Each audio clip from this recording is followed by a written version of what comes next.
तो कैसे आप लोग। आज मैं आप लोगों को क्लास 10th का हिंदी का पीबीआई ऑब्जेक्टिव बताने जा रहा हूँ, जो क्लास 10th के परीक्षा के लिए वेरी वेरी इंपॉर्टेंट है और इससे क्वेश्चन टकराएगा। तो चलिए हम क्वेश्चन को स्टार्ट करते हैं। पिछले क्लास में हमें आप लोगों को 1 से 50 को ऑब्जेक्टिव बता दिए थे।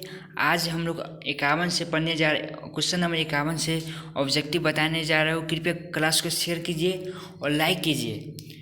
चलिए क्वेश्चन को स्टार्ट करते हैं। जिसके शिखर पर चंद्र हो के लिए एक शब्द है, तो क्या हो जाएगा? इसका ऑप्शन नंबर सही क्या हो जाएगा? तो इसका ऑप्शन नंबर कौन सा सही हो जाएगा? तो इसका option number B option number सही हो जाएगा, चंद्रशेखर। चलिए हम 52 नंबर पे आते हैं। रेनर मारिया रीर के द्वारा रचित कविता है, इसका कौन सा ऑप्शन नंबर सही हो जाएगा? तो ए नंबर ऑप्शन सही हो जाएगा, मेरे बिना तुम प्रभु। चलिए हम 53 नंबर में क्वेश्चन में आते हैं। क्वेश्चन नंबर 53 पे आते हैं। द्विवेदी जी से किसने पूछा था नाखून क्यों बढ़ते हैं? तो द्विवेदी जी के उसकी छोटी पुत्री ने पूछा था, अर्थात इसमें जो ऑप्शन दिया हुआ है लड़की ने, इसका जो सही ऑप्शन होगा लड़की ने पूछा था। किसने? तो लड़की ने। चलिए हम 54 नंबर पे आते हैं। स्वदेशी शीर्षक पाठ्य के रचनाकार है, तो कौन है स्वदेशी शीर्षक पाठ्य के रचनाकार? तो इसका ऑप्शन नंबर डी सही हो जाएगा, प्रेमघन। कौन? प्रेमघन। चलिए हम क्वेश्चन नंबर 55 पे आते हैं। कुंवर नारायण रचित पाठ है, तो कुंवर नारायण रचित पाठ है एक वृक्ष की हत्या। क्या? एक वृक्ष की हत्या। तो चलिए हम क्वेश्चन नंबर 56 पे आते हैं। क्वेश्चन नंबर 56 क्या है कि बुद्धिज्म एवं कम्युनिज्म के लेखक कौन है? तो बाबा साहेब भीमराव अम्बेडकर। कौन है? तो बाबा साहेब भीमराव अम्बेडकर है। चलिए हम क्वेश्चन नंबर 57 पे आते हैं। 57 में क्वेश्चन नंबर आते हैं। जापान पर परमाणु बम गिराया, किसने गिराया था जापान पर परमाणु बम? तो जापान पर परमाणु बम किसने गिराया था? तो अमेरिका ने गिराया था। किसने? अमेरिका ने गिराया था। चलिए हम क्वेश्चन नंबर 58 पे आते हैं। लेखक अपने पिता से मछली क्यों मांगना चाहता था? तो लेखक अपने पिता से मछली क्यों मांगना चाहता था? तो लेखक अपने पिता से मछली कुएं में पालने के लिए मांगना चाहता था। किसमें? कुएं में पालने के लिए मांगना चाहता था। चलिए हम क्वेश्चन नंबर 59 पे आते हैं। क्वेश्चन नंबर 59 क्या कर रहा है कि प्रेमघन का जन्म कहाँ हुआ था? तो प्रेमघन का जन्म मिर्ज़ापुर में हुआ था। कहाँ हुआ था? तो मिर्ज़ापुर में हुआ था।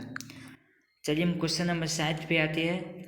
कवि के अनुसार भारतीय को क्या अच्छा लगने लगा? तो कवि के अनुसार भारतीयों को विदेशी चाल चलन, विदेशी वेशभूषा, विदेशी रहन सहन, इनमें सभी। तो कवि के अनुसार भारतीय लोगों को इनमें से सभी, मतलब कि जो डी ऑप्शन है वो सही हो जाएगा इसका। चलिए हम क्वेश्चन नंबर 61 पे आते हैं। मनुष्य को नाखून की जरूरत कब थी? तो मनुष्य को नाखून की जरूरत जंगली जीवन में थी। कब? जंगली जीवन में थी। चलिए क्वेश्चन नंबर 62 पे आते हैं। कौन नाखून को जिलाए जा रहा है? तो नाखून को प्राकृतिक जिलाया जा रहा है। कौन? तो प्राकृतिक जिलाया जा रहा है। चलिए हम क्वेश्चन नंबर 63 पे आते हैं।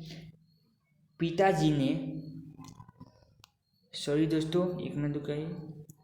पिताजी ने बाजार से कितनी मछलियाँ खरीदी थी?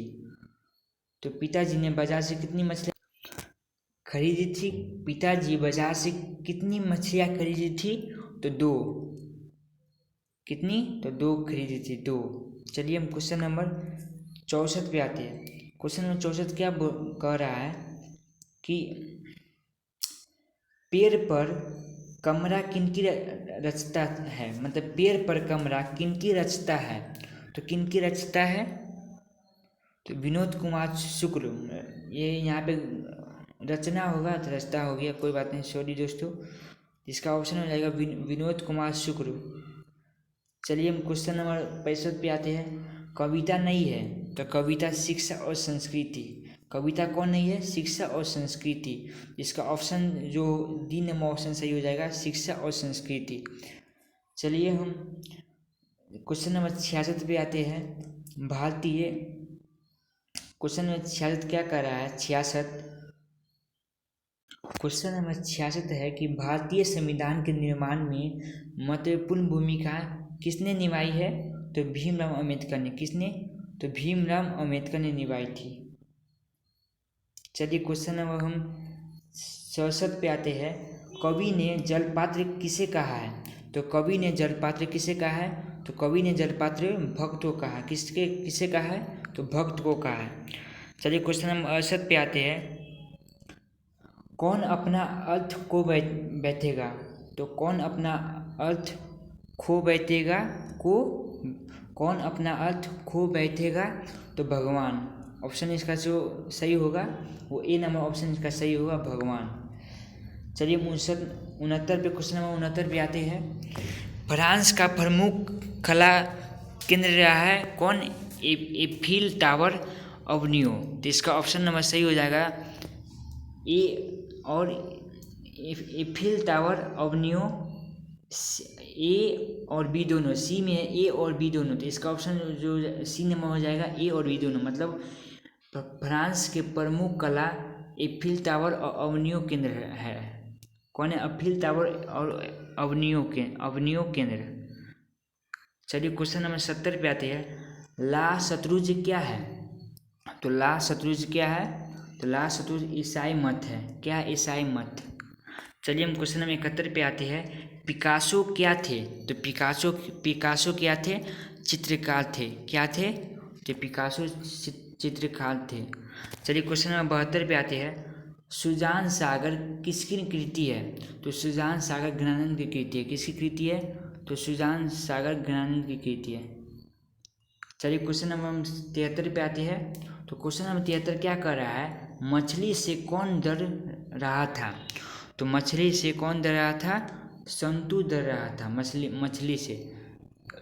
चलिए क्वेश्चन नंबर 74 पे आते हैं। मसाला कौन पीस रही थी? तो मसाला लेखक की माँ पीस रही थी। कौन? तो लेखक की माँ पीस रही थी मसाला।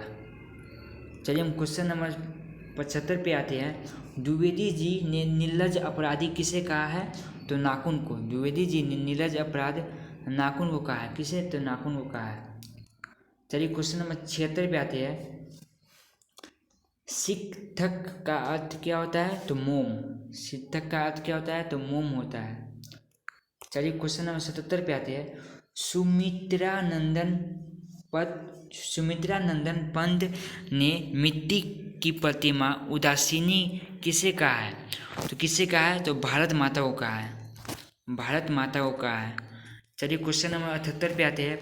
पंत को किस रचना पर ज्ञानपीठ पुरस्कार प्राप्त हुआ है? तो पंत को चिंदबरा। कौन? तो चिंदबरा। पंत को कौन? तो चिंदबरा को ऑप्शन नंबर ए हो जाएगा। चिंदबरा ज्ञानपीठ पुरस्कार प्राप्त हुआ। किसको? तो पंत को। चलिए क्वेश्चन नंबर हम 79 पे आते हैं। लहू लुहान कौन भद्द केंगे है? तो लहू लुहान भगवान के पैर भद्द केंगे हैं। चलिए क्वेश्चन नंबर 80 पे आते हैं। किसका शानदार लबादा गिर जाएगा? तो प्रभु का। किसका? तो प्रभु का। चलिए क्वेश्चन नंबर 81 पे आते हैं। मंगू के अलावा उसकी माँ की कितनी संतानें थी? तो 3 संतानें थी। कितनी? तो 3। तो 82 में क्वेश्चन नंबर 82 पे आते हैं। बहादुर पर कितने रुपये की चोरी का इल्ज़ाम लगाया था? तो बहादुर पर आप बोलेंगे सर बहादुर पर 11 रुपये का चोरी का इल्ज़ाम 11 रुपये का चोरी का इल्ज़ाम लगाया था बहादुर पर। तो बहादुर पर 11 रुपये का कितना रुपये का? 11 रुपये का चोरी का इल्ज़ाम लगाया था। चलिए हम क्वेश्चन नंबर 83 पे आते हैं। क्वेश्चन नंबर 83 क्या कर रहा है कि भारत कहाँ बसता है? तो भारत कहाँ बसता है? तो भारत गाँव में बसता है। कहाँ? तो गाँव में। चलिए क्वेश्चन नंबर 84 पे आते हैं। पारसियों में धर्म का क्या नाम है? तो पारसियों में धर्म का क्या नाम है? जलतुरुस्त। क्या नाम है? जलतुरुस्त। चलिए क्वेश्चन नंबर 85 पे आते हैं। प्राकृतिक का सुकुमार कवि किसे कहा जाता है? प्रकृति का सुकुमार कवि किसे कहा जाता है? तो पंत को कहा जाता है। किसे? तो पंत को। ऑप्शन नंबर डी इसका सही हो जाएगा। चलिए हम क्वेश्चन नंबर 86 पे आते हैं। भारत माता के संबंध में क्या सही है? तो भारत माता के संबंध में ग्रामवासिनी सही है। क्या सही है? ग्रामवासिनी सही है। चलिए क्वेश्चन नंबर 87 पे आती है। हिरोशिमा कहाँ अवस्थित है? तो हिरोशिमा कहाँ अवस्थित है दोस्तों? तो हिरोशिमा जापान में अवस्थित है। कहाँ? तो जापान में अवस्थित है हिरोशिमा। चलिए क्वेश्चन नंबर 88 पे आते हैं। देवताओं का राजा से किन्हें संबोधित किया जाता है? तो देवताओं का राजा इंद्र को संबोधित किया जाता है। किसे संबोधित किया जाता है? तो इंद्र को संबोधित किया जाता है। चलिए क्वेश्चन नंबर 89 पे आते हैं। रैनर के पिताजी का क्या नाम था? तो रैनर के पिताजी का क्या नाम था? Joseph Rilke. क्या? Joseph Rilke. चलिए क्वेश्चन नंबर 90 पे आते हैं। मंगम्मा क्या बेचती थी? तो मंगम्मा दही बेचती थी। क्या? दही बेचती थी। कौन? मंगम्मा। मंगम्मा क्या बेचती थी? दही बेचती थी। कौन? मंगम्मा। दही वाली मंगम्मा। चलिए क्वेश्चन नंबर 91 में आते हैं। दधीची की हड्डी से क्या बना है? तो दधीची की हड्डी से इंद्र का वज्र बना है। क्या बना है? इंद्र का वज्र। चलिए क्वेश्चन नंबर 92 में आते हैं। पहले दिन पपाती को था बुखार। पहले दिन पपाती को क्या था? तो बुखार था। पहले दिन पपाती को बुखार था। चलिए हम क्वेश्चन नंबर 93 में आते हैं। मछली काटने का काम किसके द्वारा किया जाता है? तो मछली काटने का काम बग्घू के द्वारा किया जाता है। किसके द्वारा? बग्घू के द्वारा। चलिए क्वेश्चन नंबर 94 पे आते हैं। घर में घुसे तो साले के हाथ पैर तोड़कर बाहर फेंक देना ऐसा किसने कहा था? तो ऐसा पिताजी ने कहा था। ऐसा पिताजी ने कहा था। चलिए क्वेश्चन नंबर 95 में आते हैं। दही वाली मंगम्मा कहानी का कथावाचक कहाँ से है? तो कहाँ से है? तो बेंगलुरु से है। बेंगलुरु से। चलिए क्वेश्चन नंबर 96 पे आते हैं। दही वाली मंगम्मा कहानी किसे संदेश देती है? तो बहुओं को। दही वाली मंगम्मा कहानी बहुओं को संदेश देती है। चलिए क्वेश्चन नंबर 97 में आते हैं। दिनकरजी की रचना है। दिनकरजी की रचना क्या है? उर्वशी। क्या है? उर्वशी। चलिए क्वेश्चन नंबर 98 में आते हैं। जनतंत्र का जन्म कविता में कवि ने किसे शक्तिशाली कहा है? तो जनता को। किसे कहा है? तो जनता को कहा है। जनता को कहा है। किसे कहा है? तो जनता को कहा है। चलिए क्वेश्चन नंबर 99 में आते हैं।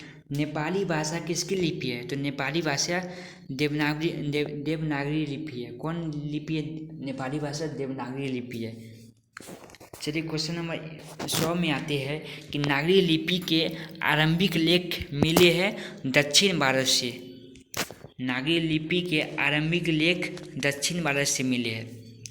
चलिए दोस्तों आज का क्लास यहीं पे समाप्त करते हैं। जानने से पहले आप लोग कमेंट कीजिएगा आज का क्लास कैसा लगा, और वीडियो को शेयर कीजिए और लाइक ज़रूर कीजिएगा। और ये एग्ज़ाम के लिए वेरी वेरी इम्पोर्टेंट है, इसलिए आप लोग अपना दोस्त को शेयर कीजिए कि इस क्लास को वो लाभ उठा सके। इस क्लास को वो लाभ उठा सके। तो चलिए आज का क्लास यहीं पे समाप्त करते हैं। धन्यवाद।